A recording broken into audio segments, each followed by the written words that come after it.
हाँ तो बच्चों, आज का हमारा टॉपिक है पैडल लोकोमोशन, यानी पादीय गमन, यानी पैडल लोकोमोशन, यानी फुट यानी पाद, जो मोलस्का के अति विशिष्ट अंगों में से एक हैं। यानी जो पाद होते हैं या जो पैडल होता है जो पाद होते हैं या जो फुट होता है, वो मोलस्का के अति विशिष्ट अंगों में से एक हैं। अलग अलग मोलस्क एनिमल्स में रेंगने, बिल बनाने, तैरने इत्यादि क्रियाओं के लिए फुट यानी पाद विशेष प्रकार से रूपांतरित हो जाते हैं। यानी मोलस्का फाइलम के जो जंतु हैं, उनमें जो फुट है या पाद हैं, वो कार्य के आधार पर विभिन्न प्रकार से रूपांतरित हो जाते हैं। जैसे कुछ जंतुओं में ये रेंगने के लिए, कुछ में बिल बनाने के लिए, कुछ में तैरने के लिए रूपांतरित हो जाते हैं या कार्य करते हैं। किसी आधार वस्तु के तल पर गमन क्रिया को ही पेडल लोकोमोशन की संज्ञा दी जाती है। एक नंबर में आपसे पूछ सकता है कि पेडल लोकोमोशन या पादीय गमन है वो क्या है। यानी किसी आधार वस्तु के तल पर गमन क्रिया को ही पेडल लोकोमोशन की संज्ञा दी जाती है या पेडल लोकोमोशन कहते हैं। यानी किसी आधार वस्तु के तल पर गमन क्रिया को ही पेडल लोकोमोशन कहते हैं। और भाग लेने वाले जो गमनांग हैं या जो गमन के लिए अंग हैं, उनको हम फुट या पाद कहते हैं। फाइलम मोलस्का तथा इक्नाइ फाइलम मोलस्का तथा इकाइनोडर्मेटा यानी संघ मोलस्का तथा इकाइनोडर्मेटा के सदस्य प्रारूपिक पेडल लोकोमोशन दर्शाते हैं, किंतु दोनों ही गुटों या फाइलम में गमनांग अर्थात फुट यानी पाद संरचना संरचनात्मक तथा क्रियात्मक रूप से एक दूसरे से भिन्न होते हैं। यानी जो संघ आपके हैं, दो संघ यानी मोलस्का और एकाइनोडर्मेटा के सदस्य हैं, वो प्रारूपिक रूप से पेडल लोकोमोशन दर्शाते हैं। लेकिन दोनों ही संघों में जो फुट है या पाद है, वो संरचनात्मक यानी स्ट्रक्चरल एंड फंक्शनल यानी क्रियात्मक रूप से एक दूसरे से भिन्न होते हैं। मोलस्का फाइलम में एक मस्कुलर फिट उपस्थित होता है, परंतु इक्विनोडर्मेटा में पेडल लोकोमोशन अनेक ट्यूब फिट के द्वारा संपन्न होता है। यानी जो आपका संघ मोलस्का है, उसमें मस्कुलर फिट पाया जाता है या उपस्थित होता है, जबकि एकाइनोडर्मेटा में पेडल लोकोमोशन अनेक ट्यूब फिट के द्वारा संपन्न किया जाता है, यानी नालपथ के द्वारा। इन दो प्रकार के फुट यानी पाद एवं उनके द्वारा गमन क्रिया का वर्णन पाइला तथा एस्टेरियास के उदाहरणों को लेकर हम करते हैं। यानी इन दो प्रकार के जो फुट हैं, पाद हैं, पाद यानी ये जो फुट है उसकी संरचना क्या होती है और जो इनके द्वारा गमन कैसे होगा, इस क्रिया का वर्णन हम जो मोलस्का संघ है उसके जंतु पाइला तथा जो इकाइनोडर्मेटा है उसके एस्टर यानी स्टारफिश के उदाहरणों को लेकर हम समझते हैं या लेकर करते हैं। तो आ गया पाइला का मासल पाद यानी मस्कुलर फिट ऑफ पाइला। पहले हम पाइला यानी जो मोलस्का संघ है उसका जो पाइला एग्जाम्पल है, उदाहरण है, उसके मस्कुलर फिट के बारे में, उसकी संरचना के बारे में पढ़ते हैं। मस्कुलर फिट ऑफ पाइला यानी पाइला का मासल पाद, यानी पाइला ग्लोबोसा या पाइला को हम एप्पल स्नेल या सेबाब घेंगा भी कहते हैं। यानी जो पाइला है, पाइला इसको हम पाइला ग्लोबोसा या एप्पल स्नेल या सेबाब घोंगा भी कहते हैं।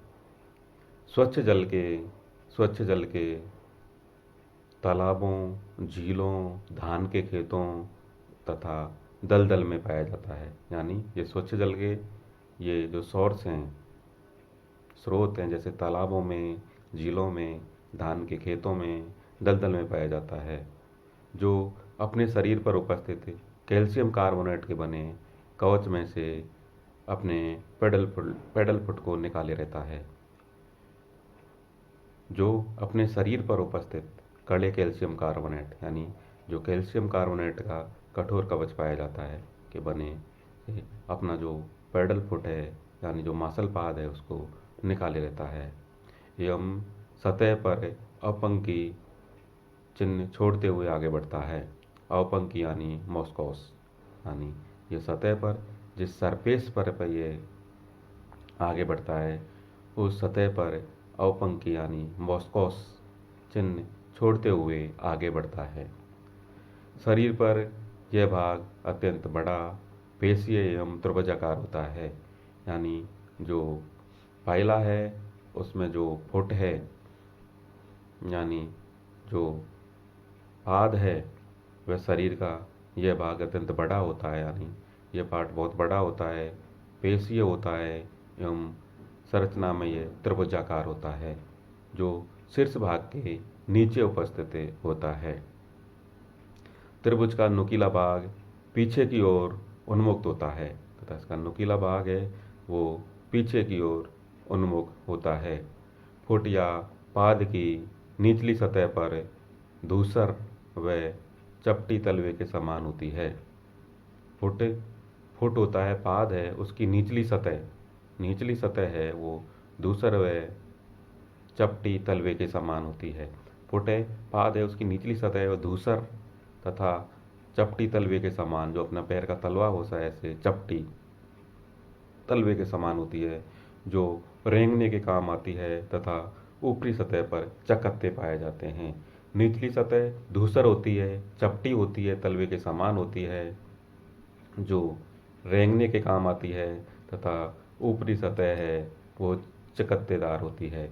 जैसे हम इसको देखेंगे, ये देखो इसकी जो संरचना है, फुट ये पाद की संरचना है, ये देखो त्रिभुजाकार दिखाई दे रही है आपको। ये त्रिभुजाकार संरचना का है फुट या पाद। इसमें ऊपर है, इसे हम सोल ऑफ फिट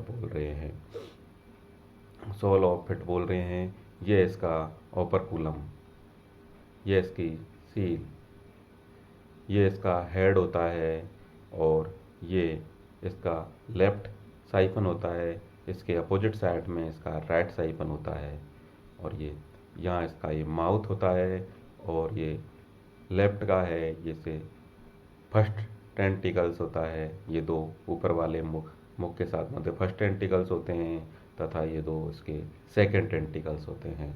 इस प्रकार की ये पाद की संरचना होती है। इसमें हम देखते हैं कि देखो इसकी संरचना त्रिभुजाकार दिखाई दे रही है।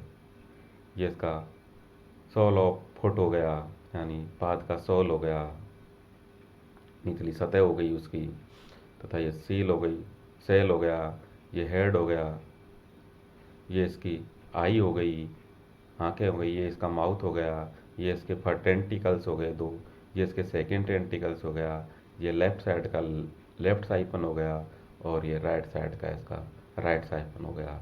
इस प्रकार ये पाद की इसमें संरचना पाई जाती है।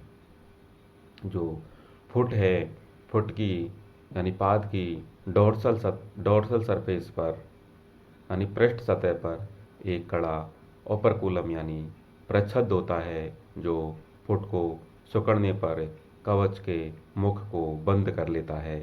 यानी जो फुट है, पाद है, उसकी डोर्सल सरफेस पर एक कड़ा ओपरकुलम प्रच्छद होता है, जो फुट के सिकुड़ने पर कवच के मुख को बंद कर लेता है। फुट में एक मॉस्कोस ग्लैंड होती है, जो गमन के दौरान एक श्लेष्म पथ बनाती है। यानी फुट में एक मॉस्कोस ग्लैंड होती है, जो गमन के दौरान एक श्लेष्म पथ बनाती है।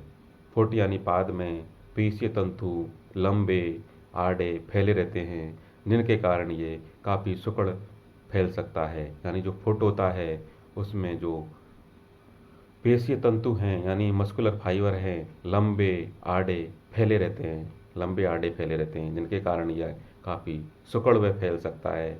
इन पेशीय तंतुओं के कारण फुट अत्यधिक पेशीय एवं संकुचनशील होता है।